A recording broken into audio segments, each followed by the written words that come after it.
This is Jim from Realtruth.net. It's April the 13th, 2020. And I've been asked to give a little instruction on communion. And so today I'm going to do communion. What, why, and when. And I'm going to try to stay away from the errors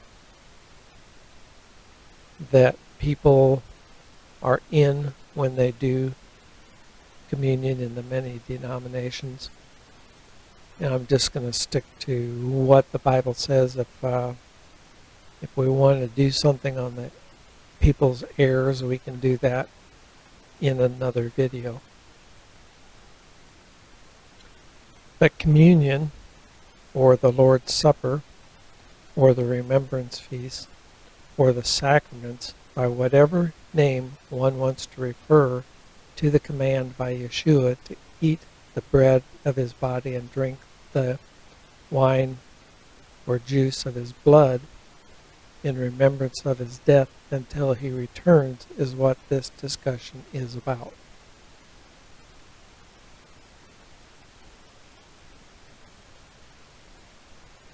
And the first question we want to look at is, what is this that was commanded? What was commanded? What did he tell us to do? Matthew 26:26. And as they were eating, Yeshua took bread and blessed it and brake it and gave it to the disciples and said, "Take, eat, this is my body." And he took the cup and gave thanks and gave it to them, saying, "Drink you all of it. For this is my body of the New Testament, which is shed for many for the remission of sins." And what he meant was every one of you drink from it. It didn't mean take and drink the whole cup. It meant drink you all of it. All of you drink of it. Mark 14:22. And as they did eat, Yeshua took bread and blessed and brake it and gave it to them and said, "Take, eat, this is my body." And he took the cup, and when he had given thanks, he gave it to them, and they all drank of it. You see the reference here? Drink you all of it, they all drank of it. That is what it's talking about. And he said unto them, "This is my blood of the new covenant," this testament covenant, which is shed for many. And then in Luke 22:17, and he took the cup and gave thanks and said, "Take this and divide it among yourselves. For I say unto you, I will not drink of the fruit of the vine until the kingdom of Yahweh shall come." And when he says fruit of the vine, this is where everyone gets the grape juice from or the wine from. And most likely, it's my opinion here now, most likely it was wine they were drinking, because in those days they didn't have a way to keep the grape juice alive all the way through the winter into the spring. It would have been a fermented wine. That's how the only way they kept that, could keep that fruit, because the grapes were not on the vineyards. They were not eating new grapes. There was nothing there. It was springtime. Remember, this is Passover. Going on in Luke 22:19, and he took the bread, gave thanks, and brake, and gave unto them, and said, "This is my body, which is given for you. Do this in remembrance of me." And likewise also the cup after supper, saying, "This cup is the new covenant in my blood, which is shed for you."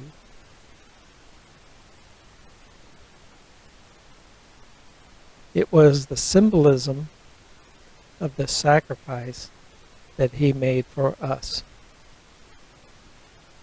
The drink offering, the meat offering, the different offerings that were made. This is what this represented at the altar that the Levites put on the altar. It was the symbolism of that, and he was that Passover lamb. The bread represented his broken body, which was our punishment for our sin, and the drink represented his blood, which was the blood of the new covenant, of the new testimony, or the new statement Yahweh was making with mankind, in which he, Yahweh, would write his law in the hearts of men. Now, you can do this in your house or as a congregation. Taking bread, doesn't matter, it can be leavened or unleavened, it could be a cracker, whatever, something you break to represent the body, and eating it in remembrance of his broken body. And taking drink, whether it be grape juice, wine, or maybe you don't have access to grape juice or a grape wine, so you take what drink you have and you drink it in remembrance of his blood of this new covenant.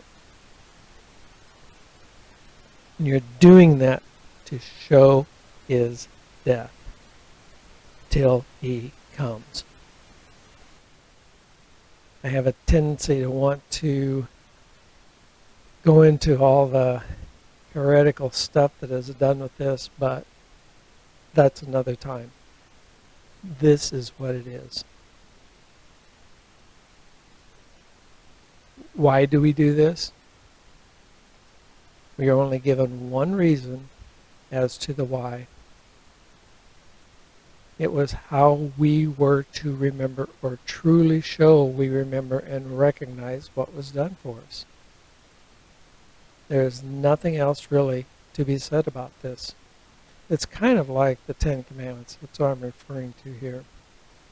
We do it to obey, and so we do this to obey, and so that we do not forget what was really done for us.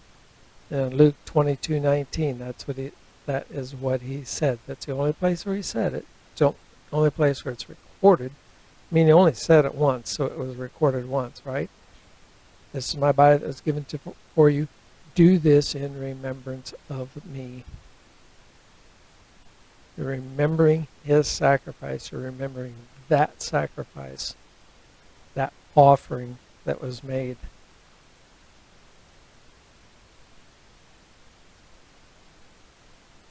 When are we to do this act of remembrance? And that really gets into a lot of contentions all over the place. And I'm going to stick to what the Word says. We can do a heretical study later if it needs to be done. This act of remembrance can be done as often as one is led by the Spirit to do it, period.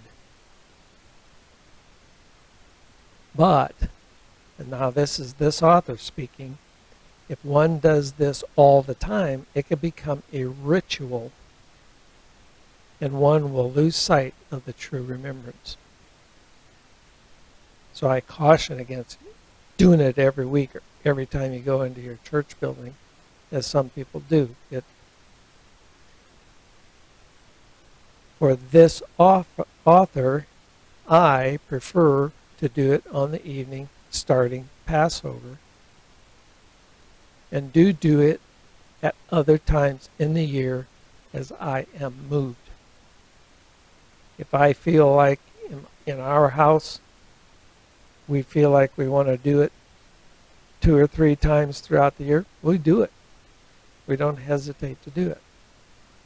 But we really like to do it on Passover because we remember the season. We know the time and the season that it was done.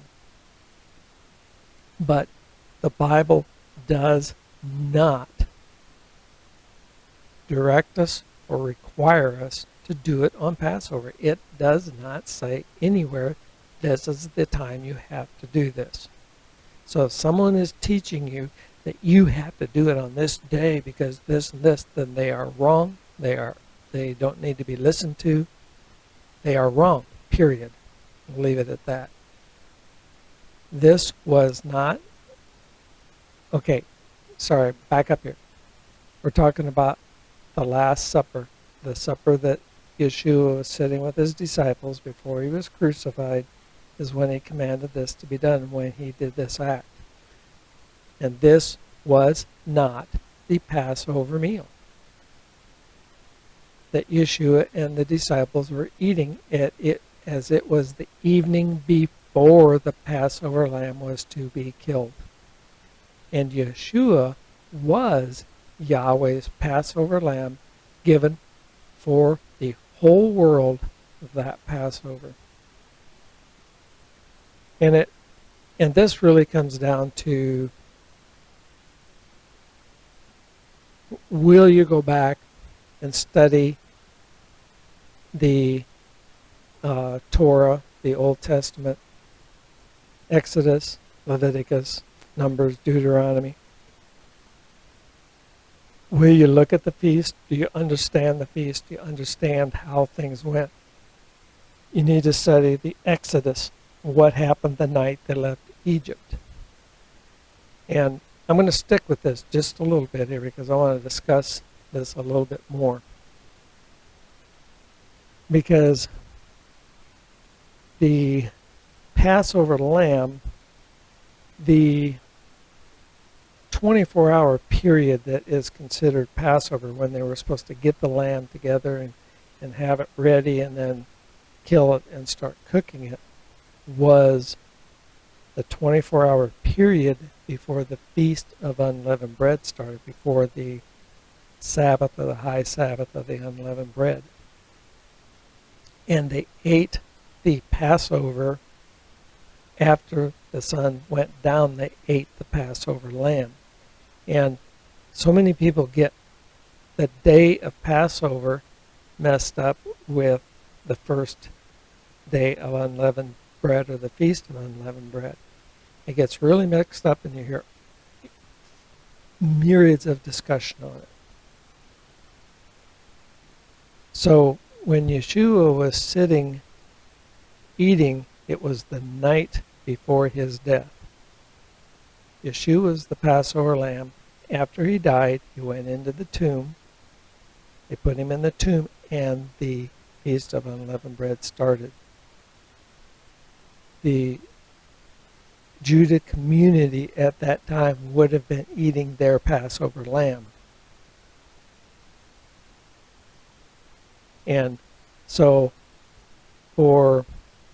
this is just, if someone is hearing this, if you're hearing this and you are teaching that Yeshua was eating the Passover feast, then correct yourself.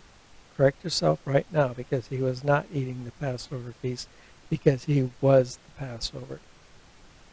If he was eating the Passover feast when the Passover lamb was to be killed, and he got killed on the first day, well, we know he wasn't killed on the first, on the Feast of Unleavened Bread. So, end of story. You can't teach that he was eating the Passover, because he was not. Now, it will come back. It will say, you get a little bit confused because it says the day of the Passover came, that all these things, but there are generic days and there are daylight days, and when it's talking about the day, it meant the time of the Passover was there. They were getting ready for it, and that's what that is talking about. And John will prove that to you. I'm going to prove to you from the scripture that what I just said to you is correct. Well, let's go do that now, and then we'll come back to keeping it how you do it. In John 13:1, now before the feast of the Passover, when Yeshua knew the hour was come that he should depart out of this world unto the Father, having loved his own which are in the world, he loved them unto the end. And supper being ended, the devil, having put into the heart of Judas Iscariot, Simon's son, to betray him. This all happened at the Last Supper, what we call the Last Supper. It was before the feast of the Passover. So you can't go and make up all kinds of fables in your mind and try and say it was the Passover. It says very clearly in John that it was before. And we're going to show you even further evidence of this in John. There's 2 witnesses in John that what I'm saying is true. Now in John 13:26, and Yeshua answered, He it is to whom I give a sop, when I have dipped it. And when he had dipped the sop, he gave it to Judas Iscariot, son of Simon. And after the sop, Satan entered into Judas. Then said Yeshua unto him, What you do, do quickly. Now no man at the table knew for what intent he spoke this unto him. For some of them thought, or said to themselves, okay, however you want to use this word here, because Judas had the bag that Yeshua had said unto them, Go buy those things we need for the feast. Wait a minute. If you are believing that they were already eating this feast, why would they even be thinking that they needed to go buy something for the feast if they were already sitting there at the feast?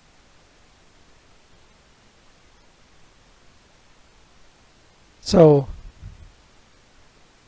my point is, it was not the Passover meal that Yeshua was eating with them. It was the night before. It was the nighttime of the day of Passover. The day of Passover was not a feast day. It was not a Sabbath day. It was the day they prepared the lamb to put the blood on the doorpost so that the death angel would pass over them. So I just want that to be clear. This is not, so you don't, it doesn't matter if you have leavened or unleavened bread. You cannot, the teaching cannot be that you have to have unleavened bread, that they were eating unleavened bread, because that is not true. Because the leaven was still there. They could still have the leaven. You make up false doctrine when you teach that it has to be unleavened bread. Okay, I'm coming back here now.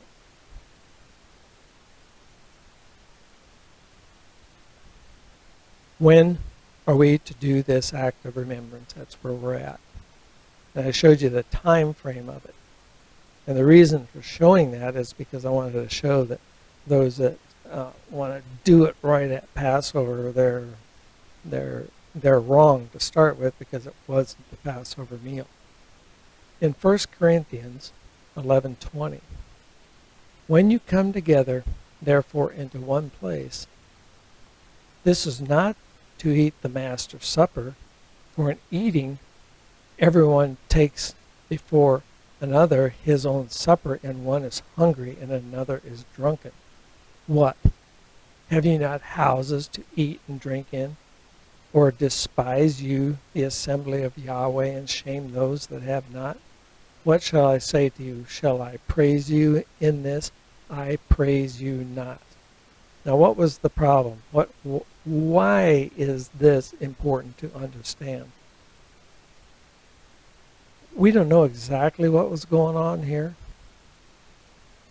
but apparently they were bringing a potluck. Well, not necessarily a potluck, because they brought their own stuff to eat for this, what they were calling the Master's Supper. They must have been doing something like this. And it wasn't a communal bread to be broken. It wasn't a communal cup to be drank, or a drink.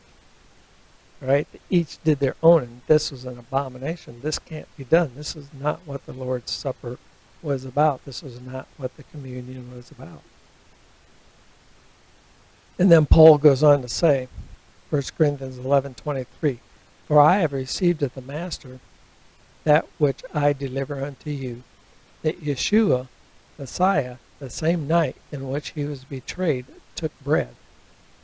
And when he had given thanks, he brake it, and said, Take, eat, this is my body, which is broken for you. Do in remembrance of me. And the same manner also he took the cup, and when he had supped, saying, This cup is the New Testament in my blood, or the New Covenant in my blood.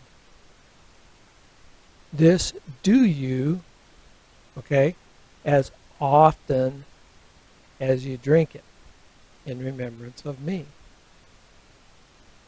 As often as you do it, as often as you do it. Understand, he didn't say, this do you on Passover only, or once a year, or every week.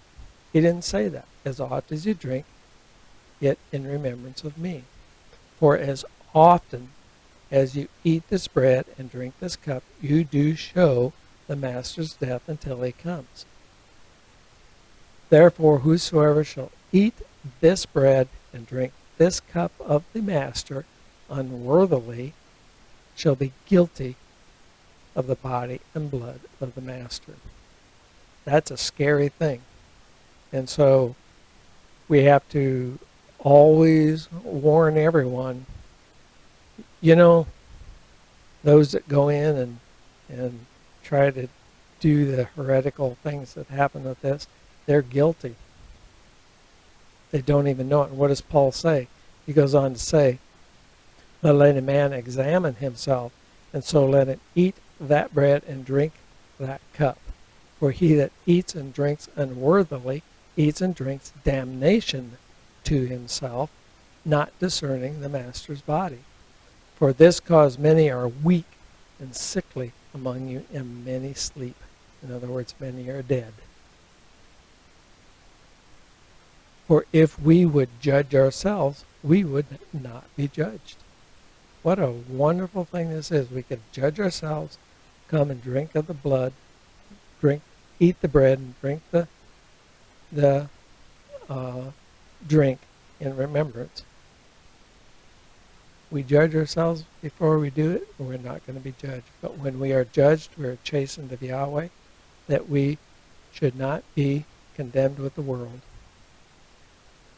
Wherefore, my brethren, when you come together to eat, tarry one for another.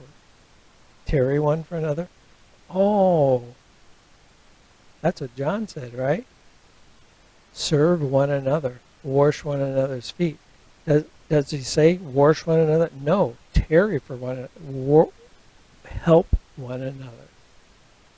That's what Yeshua's message was in the washing of the feet. And if any man hunger, let him eat at home, that you come not together unto condemnation, and the rest I'll set in order when I come. This is not a potluck dinner. You are coming, this is an act that you are doing specifically for the remembrance of Yeshua's death.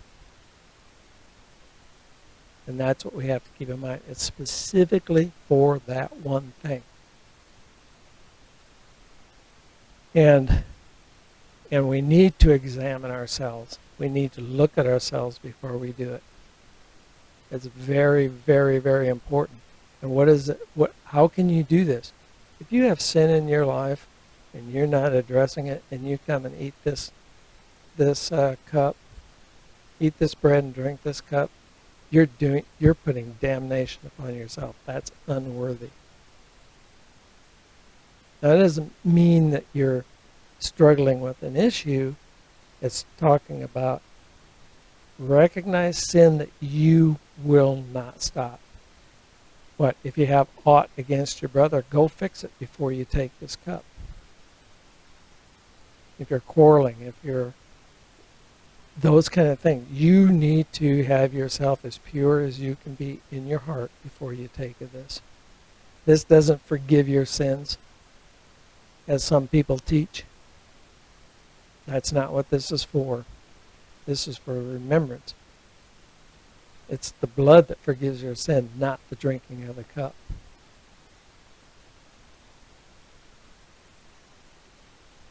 Just the foot washing real quickly, because many denominations observe the ritual of foot washing once a year at Passover, or whenever they come for this communion service. And this is recorded in John 13. Yet John does not record the breaking of bread or drinking of the cup. And which would leave you to understand that John was not recording that to be taken out of context and used as a ritual. Now, while there is nothing wrong with this ritual, if people do it, that's fine. But you need to recognize that is what it has become, a ritual. And the sight of the lesson has been lost in the ritual. They will come together and wash each other's feet and not have anything to do to help or serve the rest of the time. Oh, well, we did what he said. We washed each other, what, once a year? Jesus was giving us an example of how we are to treat one another. We should be caring for one another daily and not just washing someone's clean feet once a year. And I say that because in our society, these rituals around the foot washing, all these people go home and they wash because they don't want their feet to be stinky. They don't want their feet to be dirty because they're going to take their shoes off so somebody can slop a little water on them and think they did some kind of a righteous thing. And I'm sorry, forgive me for getting off on sarcastically on this, but because I don't want to, because it's okay, so do that. But that is not an act of righteousness to be doing that. I'm just telling you, it's the same thing as trying to get all the yeast out of your house for unleavened bread. It's meaningless. It doesn't do anything for you. It is a ritual because you've taken what John has taught, or what Yeshua was teaching about loving and caring and giving yourself for one another. You've turned it into a ritual and you think you've satisfied the word. John 13:3. Yeshua, knowing that the Father had given all things into his hands and that he had come from Yahweh and was going back to Yahweh, he raised from supper and laid aside his garments and took a towel and girded himself. And after he poured water into the basin and began to wash the disciples' feet and to wipe them with a towel wherein he was girded. So after he had washed their feet and taken his garments and then was sat down again, he said unto them, Do you know what I've done to you? You call me Master, Master. And you say, Well, for so I am. If then your master,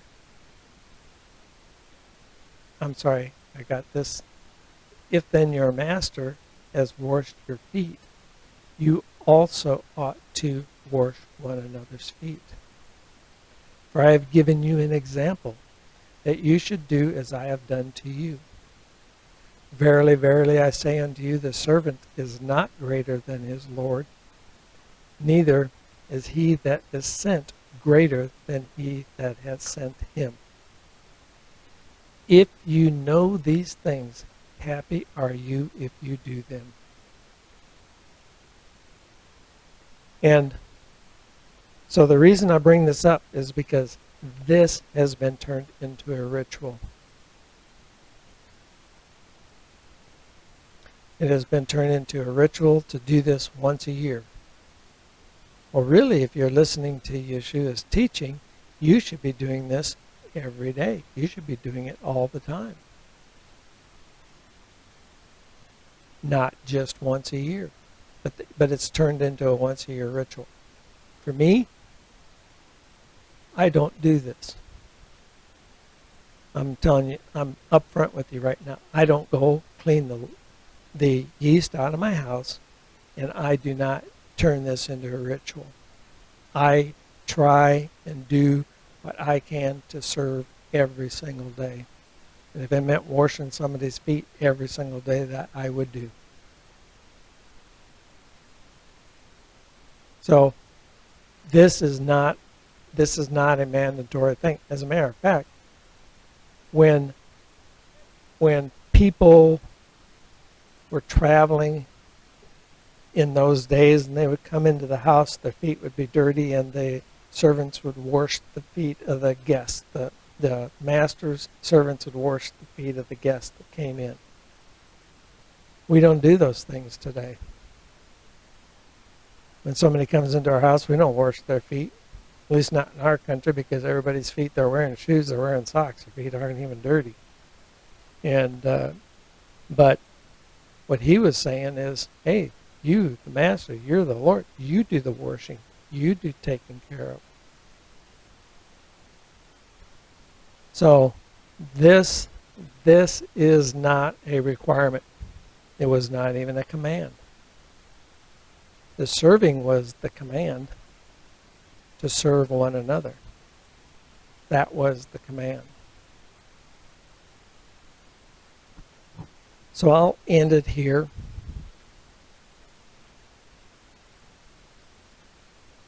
You need it. You need to do this. I don't have this in here. Let me go look up something quick. What we'll look at here is what Yeshua said in John 6:53. Then Yeshua said unto them, Truly, truly, I say unto you, except you eat the flesh of the Son of Man and drink his blood, you have no life in you. Whosoever eats my flesh and drinks my blood has eternal life, and I will raise him up in the last day. For my flesh is meat indeed, and my blood is drink indeed. And I will add these verses to this document, although they're not in there, but they will be in there when you download, if you download the document. And he that eats my flesh and drinks my blood dwells in me, and I in him. As the living Father has sent me, and I live by the Father, so that he that eats me, even he shall live by me. And that is, if you neglect to take and set apart the time to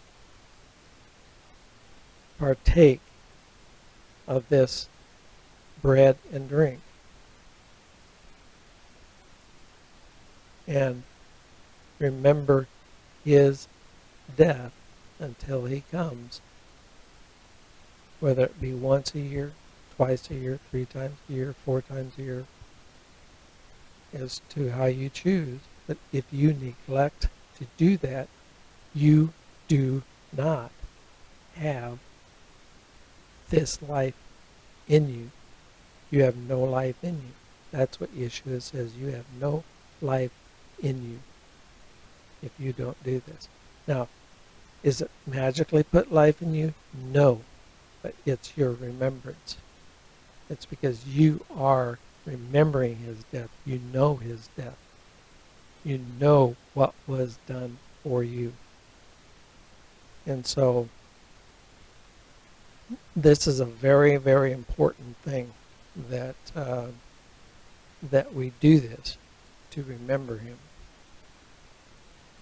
So I'll leave it at that. If there's any more questions or comments, you can leave them in the comment section below or email me.